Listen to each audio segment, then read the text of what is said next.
Okay, can we resume our class now?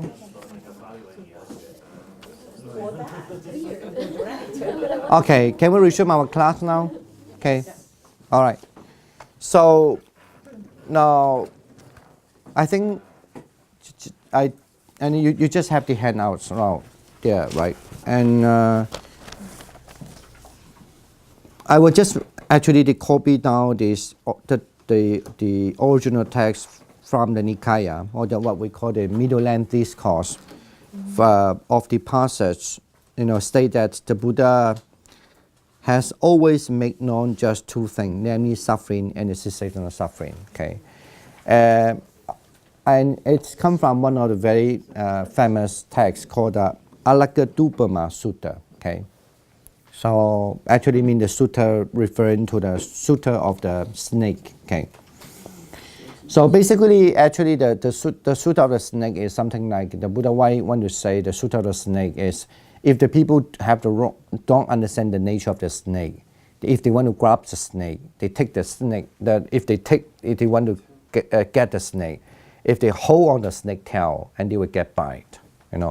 But you have to really know that you have to get hold of the snake head, so that you're able to grab the snake anyway, to hold the snake well. So but it represents mean you definitely must have know the right way. If you know the wrong way, and then you'll get beaten, or you get suffering.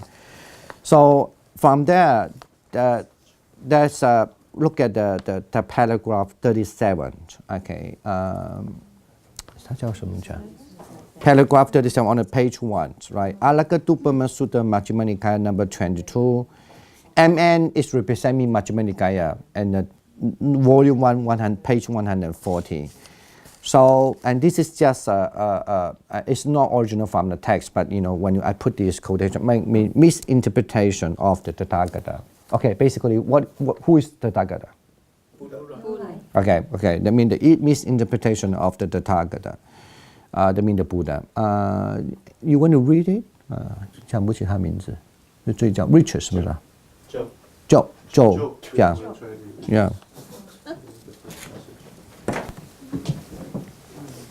So sins. I'm going to struggle with the third word pronunciation. So sins. You don't have to read the Pali anyway, just it's a bracket for them, yeah. So saying, so proclaiming, I have basely, vainly, falsely, and wrongly misrepresented by some recluses and Brahmins. Thus, the recluse, Gautama, is one who leads astray. He teaches the annihilation, the destruction, the extermination of an existing being. As I do not proclaim, so I have been baselessly, vainly, falsely, and wrongly misrepresented by some recluses and Brahmins. Thus, the recluse, Gautama, is one who leads astray. He teaches the annihilation, the destruction, the extermination of an existing being. Yeah, go on. Because both formerly and now what I teach is suffering and the cessation of suffering. If others abuse, revile, scold, and harass the Tathagata, for that the Tathagata on that account feels no annoyance, bitterness, or dejection of the heart. And if others honor, respect, revere, and venerate the Tathagata, for that the Tathagata on that account feels no delight, joy, elation of the heart. If others honors, respect, revere, and venerate the Tathagata, for that the Tathagata on that account thinks thus. They perform such services as these for me in regard to his, which earlier was fully understood. Okay, well, thank you. All right.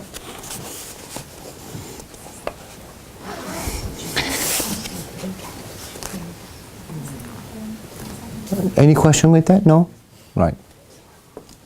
No, I print this out because I guess some people don't have the opportunity to read the original text, what the text trying to depict, what the original text presented and to us. But But this Alakatupama Sutta actually is one of very sensational sutta. If you have time, you should go back and read. You can find it online too, like the translation maybe. Because they have actually addressed many issues about people, how they understand certain things, but that was definitely not what the Buddha think. Okay, yeah, it's from the Majjhima Nikaya. You could get it there. Okay, all right. So yeah, I put it here also. Actually, when he say the word, sorry, then the commentary say that when he say I. Where is it? Let me see how to translate.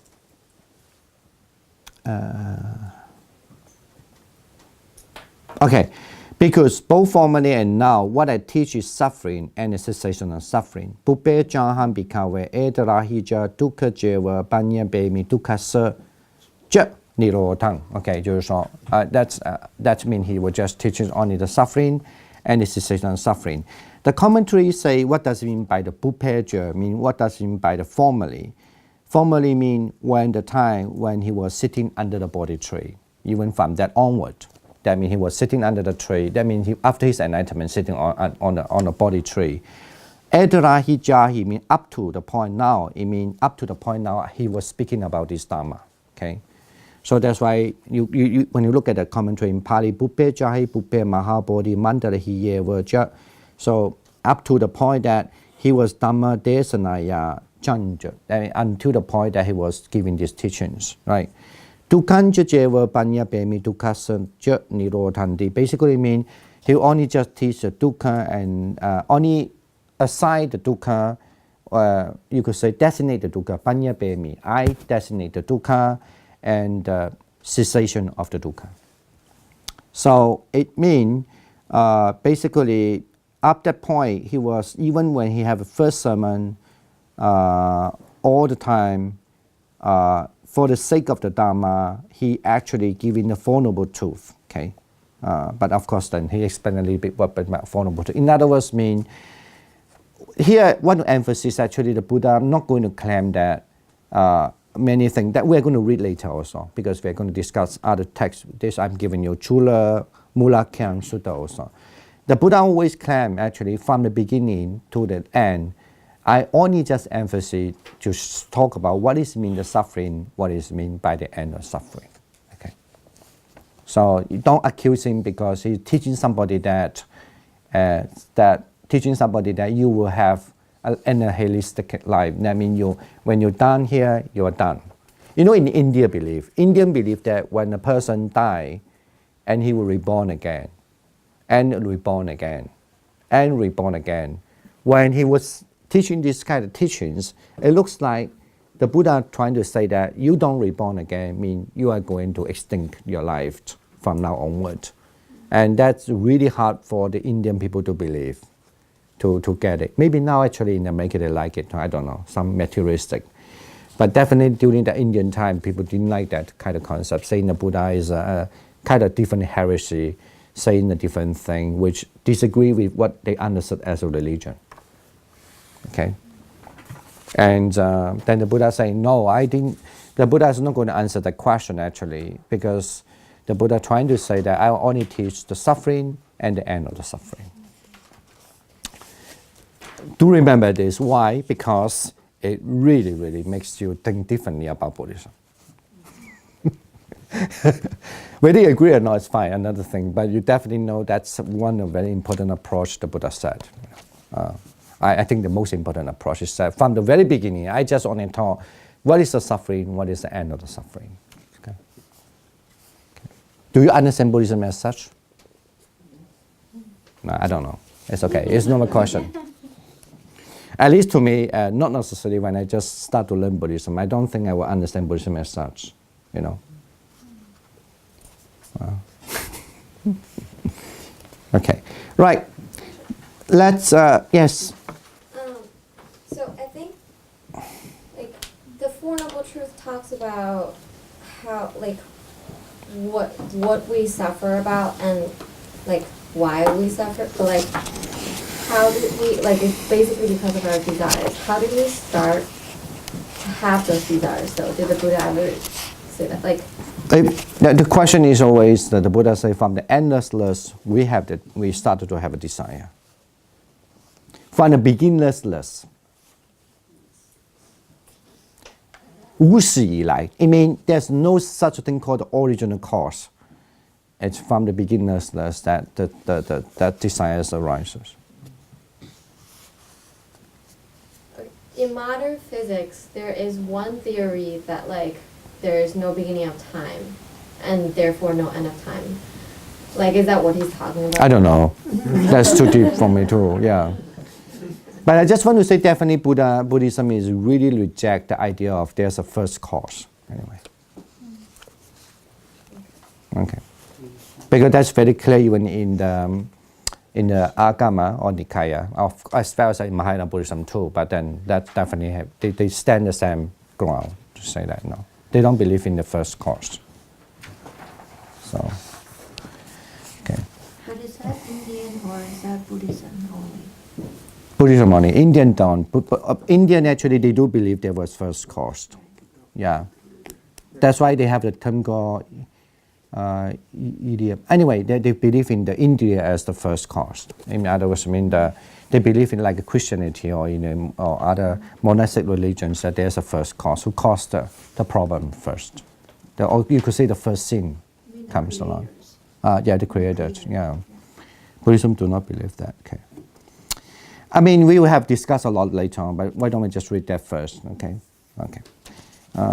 Right, the disease of the suffering actually mean the dukkha. Okay. Anyone volunteer to read, especially those who haven't read it, unless nobody want to read. Anyone who haven't read it want to read? Yeah, please. Yeah, thank you. Yeah. The starting point of the Buddha's teaching is then the reality of suffering. Yet the summary statement of the first truth quoted above should not be seen as seeking to persuade a world of otherwise perfectly contented being that life is in fact unpleasant. Rather, it addresses a basic fact of existence. Sooner or later, in some form or another, no matter what they do, means are confronted by and have to deal with the dukkha. This is, of course, precisely the moral of the tale of the Buddha's early life in Kapilavastu. Even with everything one could possibly wish for, he had not found true happiness as long as he and those dearest to him were prey to disease, old age, and death.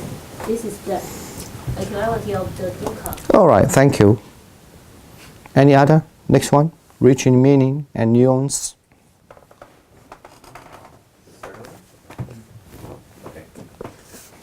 Rich in meaning and nuance. The word dukkha is one of the basic terms of Buddhist and other Indian religious discourse. Literally, pain or anguish. In its religious and philosophical context, dukkha is, however, suggestive of an underlying sense of unsatisfactoriness or unease that must ultimately mar even our experience of happiness. Since any pleasant experience, whatever its basis, is ultimately unreliable and subject to loss, if we rest our hopes of final happiness in it, we are bound to be disappointed. Thus, dukkha can be analyzed in Buddhist thought by way of three kinds: suffering as pain, as change, and as conditions. All right. Yeah, looks like a very difficult subject. Anyway, next one. The first is self-evident suffering, and then we need to finish that first. Someone want to read that? Yeah, yeah. The first is self-evident suffering. When we're in mental or physical pain, there is no question that there is dukkha. Yet when we're enjoying something, or even when there is nothing that is causing us particular unhappiness, things are always liable to change. What we're enjoying may be removed from us, or something unpleasant may manifest itself. This is dukkha as change. In fact, everything in the world, everything we experience, is changing moment by moment. Some things may change very rapidly, some things extremely slowly, but still everything changes. Everything is impermanent, anicca. Yeah. when we begin to be affected by the reality of the state of affairs, we find the things that previously gave us great pleasure are tainted and no longer please us in the way they once did. The world becomes a place of uncertainty in which we can never be sure what is going to happen next, a place of shifting and unstable conditions whose very nature is such that we can never feel entirely at ease in it. Here we are confronted with dukkha in a form that seems to be inherent in the nature of our existence itself, dukkha as conditions. To put it another way, I may be relaxing in a comfortable armchair after a long, tiring day, but part of the reason I'm enjoying it so much is precisely because I had such a long, tiring day. How long will it be before I'm longing to get up and do something again? Half an hour, 2 hours? Or again, I may feel myself perfectly happy and content. The suffering I hear about is a long way away, in another town, in another country, on another continent. But how close does it have to come before it, in some sense, impinges on my own sense of well-being? The next street, the house next door, the next room. That is, we're part of a world compounded of unstable and unreliable conditions, a world in which pain and pleasure, happiness and suffering are in all sorts of ways bound up together. It is the reality of the state of affairs that the teaching of the Buddha suggests we each must understand if we're ever to be free of suffering. Okay, and next paragraph. Ellen? On the basis of its analysis of the problem of suffering, some have concluded that Buddhism must be judged as a bleak, pessimistic, and world-denying philosophy. From a Buddhist perspective, such a judgment may reflect a deep-seated refusal to accept the reality of dukkha itself. And it certainly reflects a particular misunderstanding of the Buddha's teaching.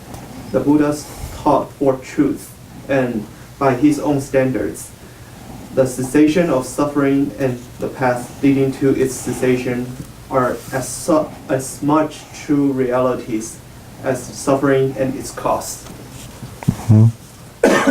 Next.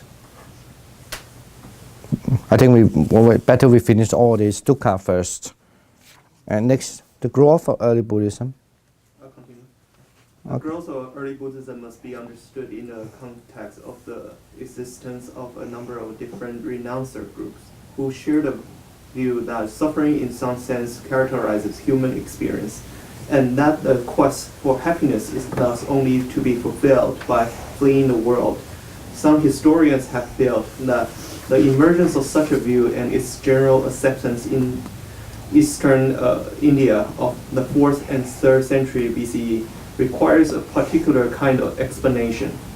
In short, there must have been a lot of suffering about. Various suggestions have been made, from psychological unease caused by urbanization to the spread of disease. Whether or not such factors play a role, I am unconvinced that as historians we are driven to seek such explanations.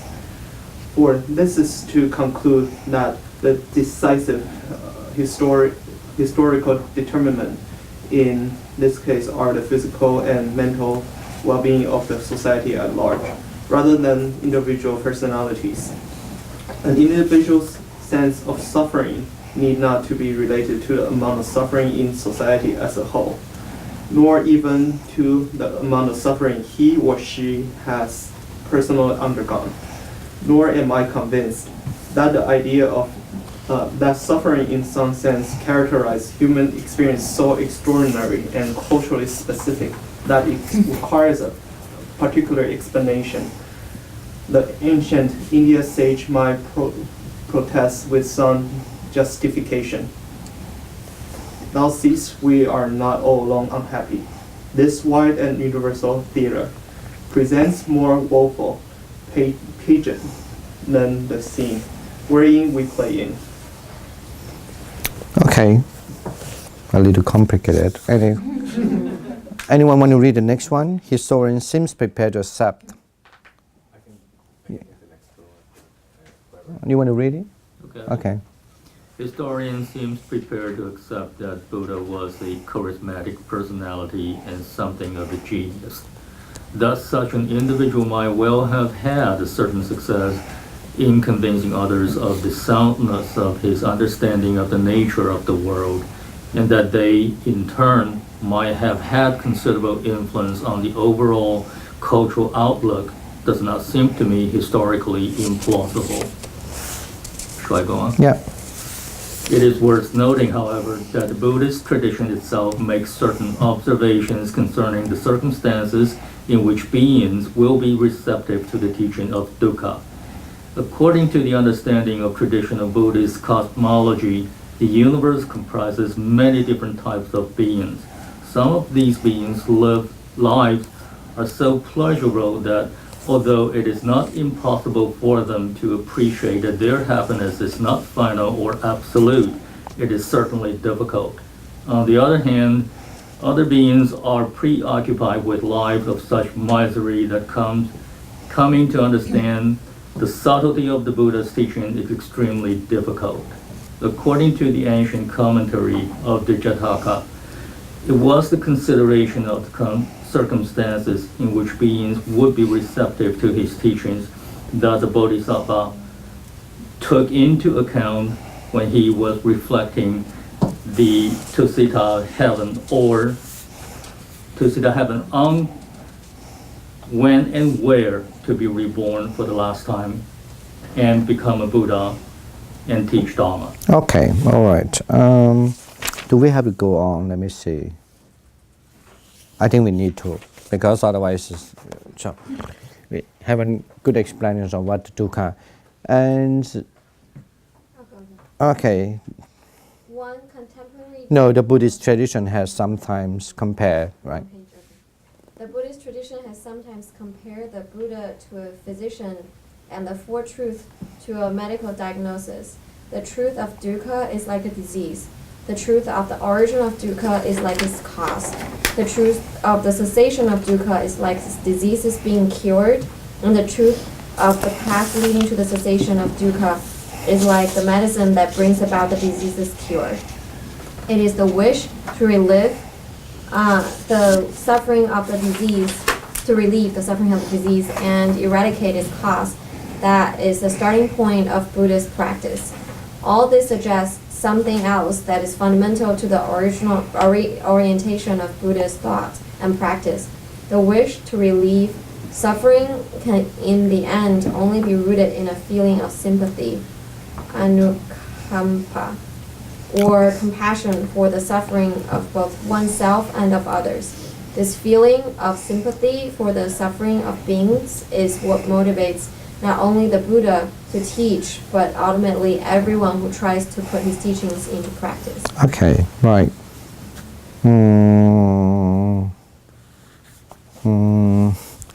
Let me see. I'm sure where we should stop. No, Buddha teaches meditation. I guess we can stop here for a moment. All right.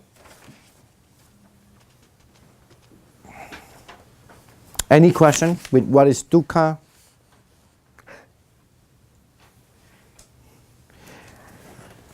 I mean, traditionally first, I mean, we must understand that dukkha there are 8 types of dukkhas are there, right? Anyone remember that? That was actually placed on the page 59, right? So that means suffering is dukkha, aging is dukkha, sickness dukkha, dying is dukkha, sorrow, grief, pain, unhappiness, and ease are dukkha, you know. Being united with what is not like is dukkha and so forth, right? So being separate from what is like is dukkha and so forth, yeah. And those are the, I mean, kind of like the general formula of what the dukkha is about. And then here also mentioned, not actually you cannot restrict to understand dukkha in 3, but there are 3 kinds of dukkha. Dukkha as dukkha, or dukkha as pain, dukkha as change, and dukkha as condition. Okay. So you could say that altogether there are 11 types of dukkha, or 11 items of dukkha, as really kind of like a fundamental or rudiment teachings of the dukkha. Okay. Yes. Can I ask a question? So I'm still trying to understand the definition of the scope of suffering, and so for me, it certainly makes sense that getting sick, sickness, and dying makes sense to me. But sort of the everyday things that you go through in life, like for example, you didn't get dessert tonight. Is that still within the scope of suffering? Yeah. Yes. I mean that if it say they don't get you don't get dinner at night, you feel pain. That is definitely a suffering. Yeah. And because you don't get what you want. That's like in another a category that you are let me see how it translates here. The word I had to look the English translation again. It means separation from what is like is suffering. I mean, not to get what one wants is suffering. Yeah, the one. But if at that moment that you didn't get it, but you were not, your mental status is just a neutral, that doesn't cover the suffering, right? No, I think this is you don't get what you don't get what you want. Maybe your mind is neutral. Why your mind is neutral? Because you understand it happens. In other words, you understand that is suffering.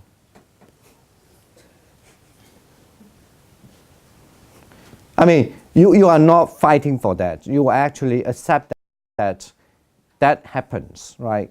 What happens? That reality happens. That reality in the Buddhism term is mean this is that situation that you will not get what you want happens. Okay, that means that's why he say it's suffering. The dukkha. So that's why he say maybe the best to understand the truth. That means you understand the reality of unsatisfactory is there, or the reality of suffering, or the reality of Unease. the thing is like that. Okay. Huh? Unease and unsatisfied. Yeah, the unease, you could translate unease, is there. But when you really understand that happens, that unease is there, then you become ease.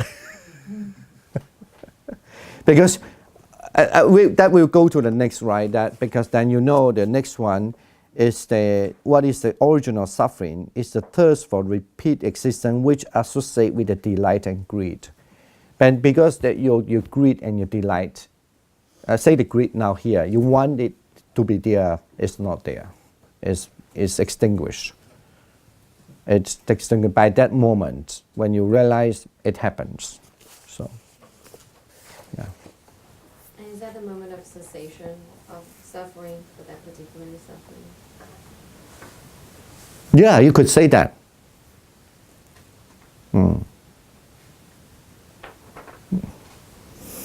But, I mean, you could say that, but anyway, leave it that way first. Yeah, you could say that, yeah. So, in other words, actually, when you analyze it, when you look at it, then you do find why the moment that when you don't have that thing, that what you wish but you don't get it, but you feel fine, is because you accept that situation, you accept that suffering is there. I use the term like embrace the suffering. When you embrace the suffering, because you accept that suffering, and then you won't lead your mind to go on like I definitely need it. I have to be this way. I have it that way. So that is mean you actually you would not allow the cause of suffering be arised. Okay. Yeah. I have a commentary / kind of question, which is like, I mean, this concept of dukkha, we experience it every moment, right? Yeah. But at the same time, it's hard to have that 出离心, the desire to want to alleviate our suffering because we don't sense it in the way of Buddha does, and its subtleties, right? And we sense the grossness of, I think, dukkha. And so is it purely only through deep meditation and vipassana could you understand the full extent of dukkha to the extent of wanting to alleviate yourself from suffering. Yeah, I mean, this is how general understand. Yes, and you have to through the deep vipassana to understand that will really help you because you have a really focused mind, so that you could really, and you know how to direct your mind to see what the thing they should be seeing, rather than you look in the wrong direction. That's how the general belief. But don't forget. Let's just say a story. That one of the very famous story which I think is helpful. There was a story about a woman who were really, because they fall in love with each other, right? And then, but actually that woman, a rich woman, he fall in love with the guy who was like a servant in those days, in the class of servant class. Definitely the parents would not allow them to get married, so that's why they flee. And they just escape, right? They flee. But this woman would really like the man so much that she willing to like abandon all the wealth and everything. They live in a very area very poor, only with a little hut, very something like that, far away from their families. So, but then anyway, so one day because that house was not very stable, built of like a simple thing, and there was thunder comes along and a hurricane is come along. They knew they are facing quite a danger, and they were just newly born with a child just 2 years old and a newly born baby, right? And the story is something like this. It's basically just say that, okay, that's the thing. And then anyway, because the husband knew that they really need more cover for the house, so the husband went out to look for something. Unfortunately, because of the thunder, whatever. So and then the guy was hit by the tree and died, instantly. And this woman, just waiting for the house, almost like desperate, because why the husband just gone under such a heavy rain. And she went out. She, of course, and she then discovered not far away from her house, her husband was dying there. So she had complete hopeless. With the 2 kids, complete hopeless, what she did is she only had to do is that, of course, the only thing that she could do is just go back to the home, right? Go back to the home, and only that time, the only person they she could do is just look for their parents. I think I mixed up the story, did I? I cannot remember it very well now. But anyway, I want to stop the story. You could look at the story, but it's very famous. The naked woman who ran to Buddha. No. I want to say. I think she brought her children. Yeah, she went to cross over the river. And then, yeah. Oh, no. I didn't mix up the story. She went to cross over the river first because she wanted to go back her mom's house and, her family's house, her parents' house. And when she crossed over the river, but she cannot take care of the children because the river, it was used to be the road. Suddenly when the hurricane came, that became a river. So she really had to cross over it. So then what she did is she thought, okay, right, the only thing she could do is that first put the baby on the one shore, and he would carry this 2 years old baby, over the river and add to other shore. Unfortunately, when she was just on the middle way, of course she was still worried, the little baby, right, on the other shore. So and she turned her back and saw there was an eagle. The eagle just flew down and grabs the baby. And of course she was trying to chase the eagle away, because the baby, and to chase the eagle away. But when she went to chase the eagle away, she forgot there's a 2 years old baby still with her now, right? When she was at that moment, and the 2 years guy was the child was just rushed away by the water, the river, the flood. And then when she wanted to run back, the eagle had took the 2 baby. Imagine, husband died, and the kid died. The one baby just crashed away by that, and then the other the 2 years old kid then just rushed away by the flood. And she was with that complete despair. She crossed over the river, and she wanted to go back to home, and somehow she couldn't find something. Then she saw somebody to say, what happened with my family house? I didn't see anything here. Because didn't you know that years ago, actually, there was a fire on the house. Your whole family been burned. So imagine when that person at the moment, one Tay at that incident lost everything. Now, so of course then she suddenly gone mad, right? So, and when she got mad, it's a story said actually then he met the Buddha. So then the Buddha just tell him the suffering. I mean, imagine that at the time, anyone would tell you the suffering? No. They would tell you the life will be better, okay? But it's very different at the time. The Buddha knew that he will be come to the reached point that you could tell them that that is a suffering. That means the things happen like that. And the cause of the suffering. And after when she understood what is the cause of suffering, that you have to think about when she understood the cause of suffering, my understanding is she's not only understand loss of the thing, and her pain is all come from a very start how her pain comes, okay? And that time, because so strong for her, imagine, this is not normal people can experience, so strong, she realized how dangerous the craving for her again and again make her to be, to be suffered that way. Of course, she certainly, sorry to say, she has such a wisdom at the time. She could really understand that craving there, and she see the craving there, and this is how the craving being cut off. That's what we call the cessation of the suffering, right? And once she notices the cessation of suffering, this is how she has the Noble Eightfold Path. That means definitely that time she definitely comes along with the right view, right intention, right action, right thought and everything, right mindfulness and right focus and so forth. And this is how she become the Zen by that moment. Usually people asking the question, why can't I understand the Four Noble Truths for so long? Why I am not that? Because,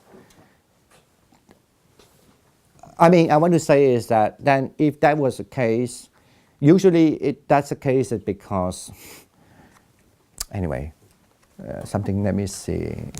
Any incentive. Huh? Dukkha is incentive. Yeah. Thinking in this text, sometimes Yeah. you refer that you need a little bit of that in order to get you started. But I guess the problem is that we don't have such an intense suffering. No, I don't mean you need to have that intense suffering. Right, yes. No. Please don't misunderstood, not that, then don't go to extreme. I think because we have a blind hope for happiness. We're not at the corner yet. Yeah, we say, oh, Yeah, dukkha, there's I always think that's some true, other but things yeah, to but now fall I'm back down fine. to. Oh, cool, I'm happy. But Yeah, no, we're never we at refuse that to look at it. critical point where there's nothing to fall back. You need that moment. I mean, let me say that I believe this way. Either because your meditation is so good, when I say so good, mean you come to a point to see that everything what you see is not really as what you see. Actually, everything they also have dependent on certain thing. They come in such a way, like a joy and unjoy. Either they are suffering, either they're happy. Actually, these people are still living under kind of like ignorance there all the way. So your mind, you suddenly feel, this is what he used the word compassion, anukampa. Actually, it's not compassion, not karuna. Anukampa is kind of like, you definitely know, you identify yourself, you are not alone. Everybody's the same. So that, in other words, kind of like, in her case, you could say, the story case is, it's her along with everything. Okay, but she almost like, now she understands everything actually is the same, like that.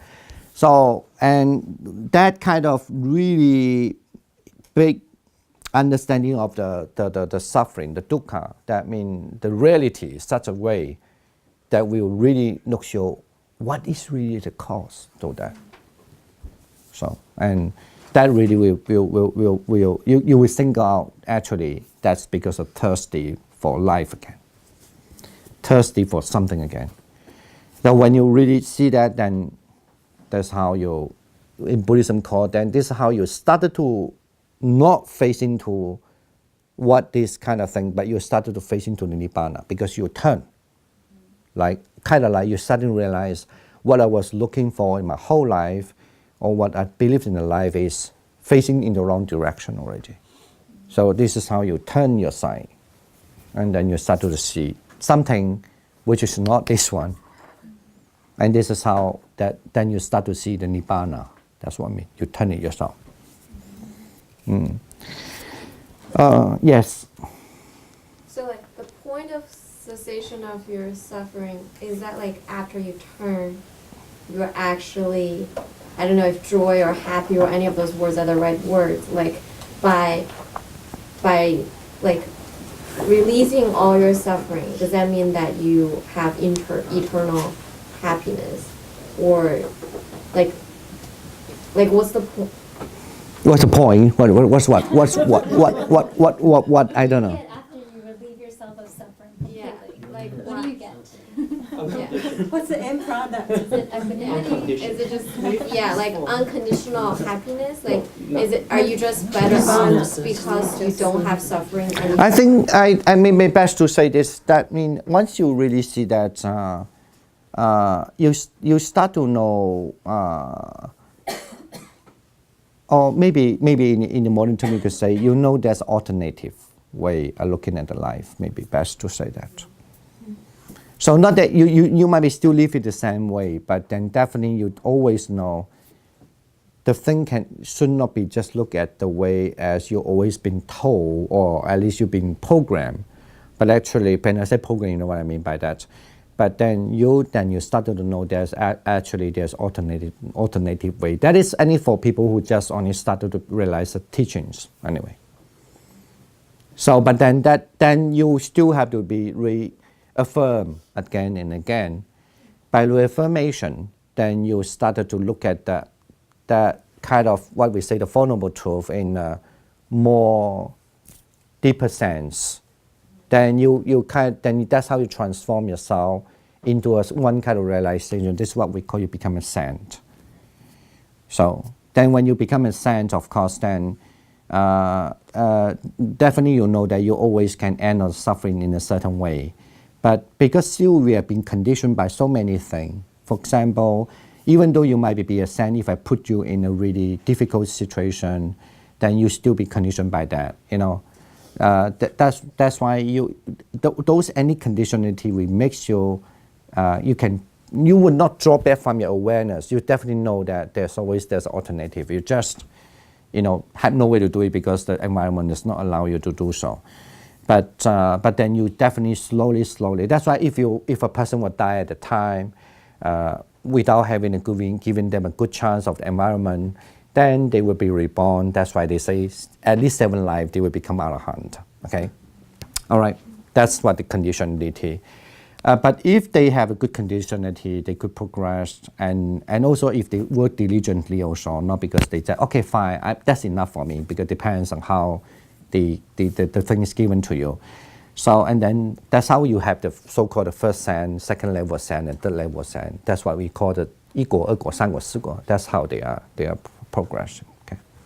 But anyway, there is no doubt. Even lots of people have misunderstood, I guess. I don't mean you guys, but I mean there are lots of people who have misunderstood. They thought when you want to get enlightenment, you don't have to go to the Four Noble Truths. No, all Buddhism, either Mahayana or what yana, all yana, the same thing. There's no exception. It's just only this is addressing on the very moment that you really have to become a sainthood. You definitely have to go through all this process. Okay, but only certain yana. But this is in the future. If you want to read that, I mean, I think we have discussion. I'd explained that already. At least my understanding. In the Heart Sutra, I have a classes there already, right? Then you can look, because the Heart Sutra also mentioned the Four Noble Truths too, but they do have different perspective. But I want to say is that, but in order to become a sainthood, you definitely have to go to the Four Noble Truths. Yeah, that's the teachings. All right, I guess no. If you have any other question, but I think.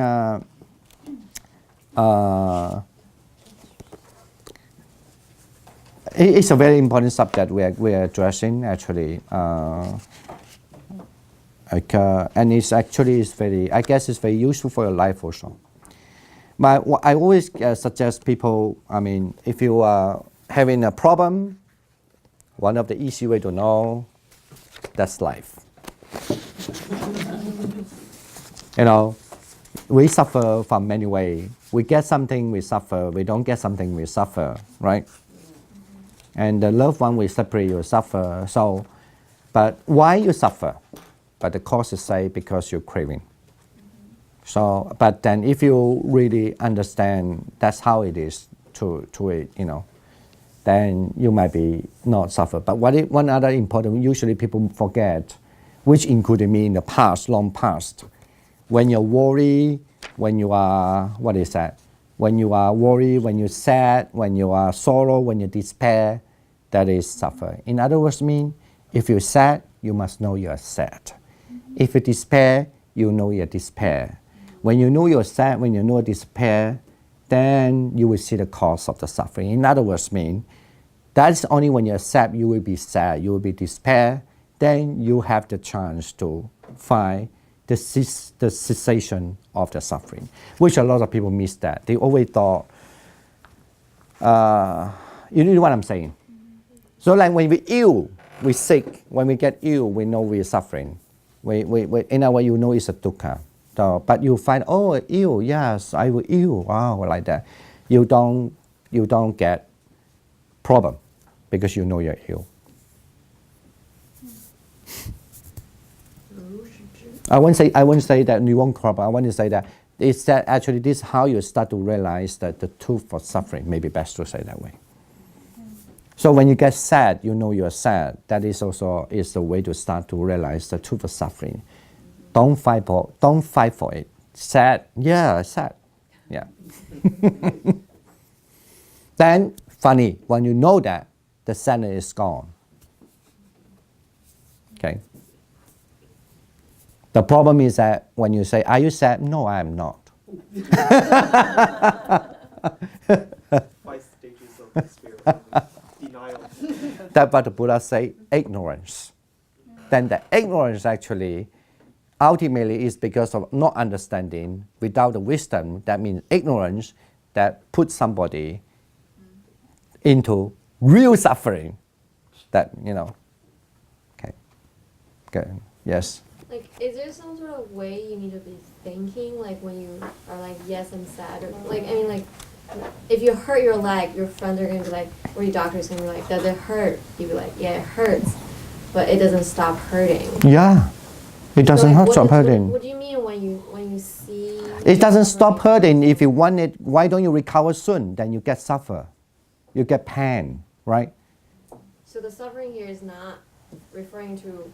Cessation of suffering here is not referring to cessation of like Physical. those feelings. No, not gone. No, it's not. No. I think the question may be the physical suffering versus the mental suffering. You know, I think are we talking about the differences between that? I mean, sadness too. Like, if something really bad has happened to you, your friends ask you, "Are you sad?" You'd be like, "Yes, I'm sad." But then that sad, you still feel sad. Like you're aware of your sadness, but it does not stop. Versus what you were saying earlier, if you see your sadness, if you see your suffering, it like stops or goes away because you see it. So, you know, maybe best to say this. I think it's complicated, but maybe best to if it that. Can I put it other way? Yeah. For example. First, understand the word dukkha. Dukkha means suffering, right? Translation. Maybe best to say in some way mean the dukkha means something that will make you have no choice.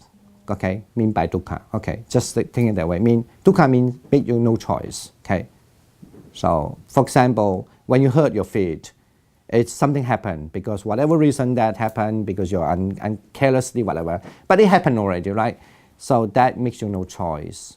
So then you feel sad. That because of you're hurting your leg and you feel sad, that sadness makes you, it's kind of situation that is no choice.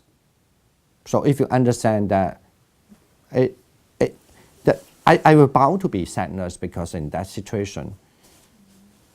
That's why the word mean by sadness is makes you no choice. Get it now? Or sadness is suffering. And I think your question is asking more so what's the right approach approach to think about suffering, like given a saint who also feels pain, even in the physical or mental sense, but they Yeah. do not suffer. I understand what you mean. That, yeah. If the physical one, from Buddhist perspective, is because if when there's a fire aggregate, you're bound to be will have that one. That will be like you feel pain because you have the physical body, right? This is why you say, to be elaborate, you could say the rupa, that means the form itself, the form, as the form there, so you will have a sadness. And then mentally, definitely you also feel sadness. Because the physical give you the pain sensation and then you start to feel sad. But you sad have many ways, I don't know. Maybe you're sad because you're careless, you're sad because of you think it's no recover. But if you understand you are in a sadness stage, I'm saying the moment when you understand you are on a sadness stage, I'm just sadness because I don't have to, if you are craving for, I want it to be recover, I blaming myself because I was careless, or I will hate this place because that place cost me that. Of course, your sadness goes on. You are not understand the very moment of the reality of what we call. We always be conditioned in sometimes unfortunate that we have the bound to face this sort of problem. I mean, so.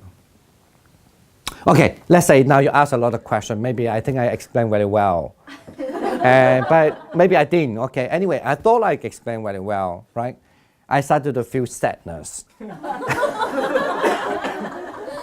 Because you're attached to the outcome. Because I attach to an outcome. Of course, there's something to do with me too, or my ego attached to outcome, whatever. But if I think, I could, of course, in other way, I think what Rupert here, the book say, if I think that actually, I think you don't understand, out of anukampa, mean out of 悲悯心 in Chinese actually, means if out of that kind of compassion, or I don't know how to translate, out of that kind of, Trembling along with. That's the Oxford definition of trembling, trembling along with. trembling, along with what? With you. Okay, along with you, whatever, you know. So then I don't feel suffering because I was out of that kind of goodness will to help that you can understand. Now the other one is we are talking about dukkha. Is I mean I understand definitely that basically I know that I feel I feel sadness. How to say that? If I understand. Even though I'm not completely satisfied, right? Why don't you still understand what I'm saying? But if I understand that how the human could be, there's a complicated mechanism going on within you, or maybe even me also. So that kind of reality will definitely mix. In other words, I cannot expect everybody will understand. Okay, I only understand that unsatisfactory to me. That means the sadness. Okay, here, but arouse me. It's bound to happen because some people will understand, some people don't understand. So if I understand that kind of situation itself, I want to say it's not because I understand sadness. I understand the sadness is like that. Okay, it's a reality. It's a dukkha. In other words, it's something that I can never please everybody, kind of like that. Then very interesting when you understand that part, you start to see actually it's all to do with my craving. Yeah. So this how you at that moment you will start to see the craving is trigger you to the cause of the suffering. So basically if we're suffering, then we should just ask ourselves why we're suffering. No. What triggered it? No, I don't think that was. I want to say it's a kind of like maybe. Because sometimes, like, if I'm suffering, I know I'm suffering, but then, like, how do I get from? No, I want to say how do you get from it? Because first you must acknowledge you are suffering. First, you need to acknowledge you are suffering. This is how you will see what the cause of the suffering. You mean like staying with my suffering? Kind of like be my own. When I say the staying in suffering is, don't forget, the suffering word here let's say, shall we retain the word dukkha? Okay, dukkha means suffering. Dukkha also can mean unsatisfactory. Dukkha also mean unease. Dukkha also can mean like, I like to put the word mean you've been kind of like been forced to the corner, kind of like, you know, you cannot move. I push you on the corner, right? That it's dukkha. So that's why dukkha always been defined as a kind of oppression. You've been oppressed. Okay. So if you've been oppressed, I wonder, but then when you say I got pain, pain is itself. Say that I feel pain because I'm not happy. Pain is dukkha, dukkha. So even though the word is same, it means pain has been put in the corner. Okay. In other words, I feel pain, but I have to accept I feel pain. Okay. How long do I need to stay in that state? Not Like to how? just accept it that you are in Accept pain, it. and it will naturally change, right? Because that's the law of impermanence. Yeah, that's a good way. I guess I'm trying to say that okay, when I'm suffering, I know there are things that I can do to alter that state. That's That I'm craving suffering. because you're trying to jump out Well, of you your want suffering. to change it. Oh. You're not facing it. You want to run. It's very hard actually for people. I mean, no. But then that's the reason he also defends saying that don't take that as a kind of pessimistic understanding. Yeah. But it doesn't mean that you don't have action. You just want to say, actually the reason why people don't see the truth of suffering is because they want to run away from that. Okay. So we just stay with it and just observe it Yep. and understand. When you observe it, when you can stay with it, the theory is that when you can stay with it, that is actually the very beginning steps when you start to understand truth of suffering. You have to accept it. I use the words accept it, whatever state you are. For example, I just say example, right? Like I'm not happy because you don't understand what I'm saying, right? But I'm not.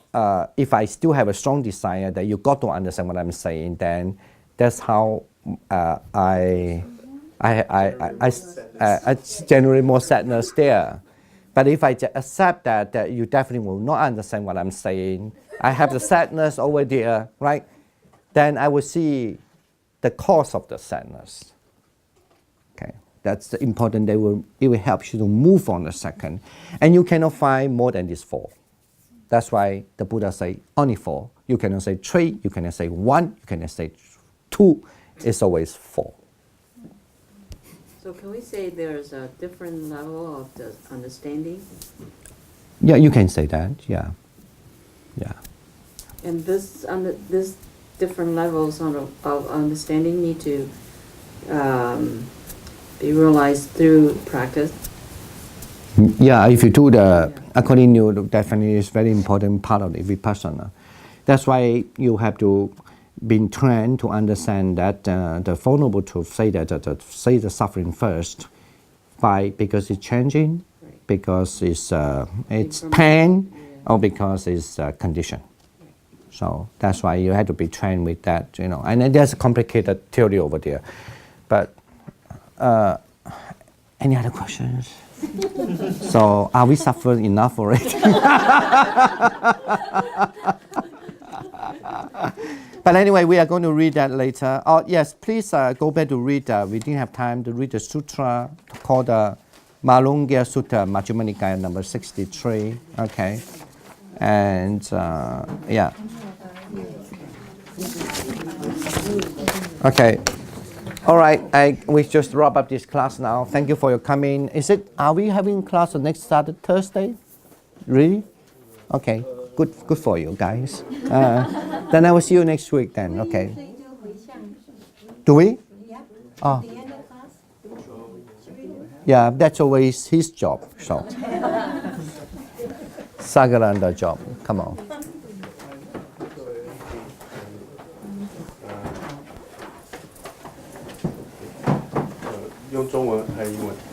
Of course, English. This English class.